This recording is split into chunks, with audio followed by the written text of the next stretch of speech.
দাদাভাই নিউমোনিয়া রোগে ভুগতেছিল, শ্বাস নিতে কষ্ট হচ্ছিল, কাশি ঘন ঘন হচ্ছিল, শরীর অত্যন্ত দুর্বল ছিল। যখন বিশ্বাসের সহিত মণ্ডলীতে আছে এবং পাপারের কাছে প্রার্থনা নেয় এবং তেল জল ইউজ করাতে প্রভু যিশু নাম আজাদ হয়ে গেছে। হ্যাঁ বলো। মণ্ডলীর সবাইকে জয় যিশু, আমার বাবাজিকে জয় যিশু, ছোট বাবাজিকে জয় যিশু। আমার হঠাৎ আজ থেকে 11 দিন আগে আমার অসুস্থ হলাম। পাপাজির মা সঙ্গে ছিল, আমার সঙ্গে আমি কথা বলতে পারলাম না, নিঃশ্বাস নিতে পারলাম না। সেদিন এমসিতে ছিলাম, মেডিসিনে পেলাম না। ঈশ্বরকে শুধু তার চেয়ার চোখ আমার জল পড়ছে। তখন বাড়ি এলাম, এসে আমি আবার তেল জল ইউজ করলাম। পাপাজি যে অভিষেক রুমাল ছিল সেটাও আমি ব্যবহার করলাম। পাপাজির কাছে প্রার্থনাও নিলাম। আমি এখন খুব সুন্দর আছি এবং কাশি পাশি আমার সমস্ত কমে গেছে।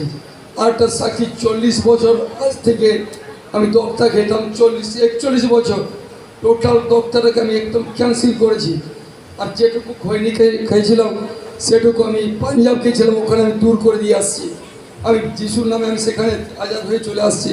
আমি এখন খুব সুন্দর আছি। জন্য একবার পারমেশ্বর মহিমা করবে। दीवाना दीवाना दीवाना यीशु मसीह का दीवाना दीवाना दीवाना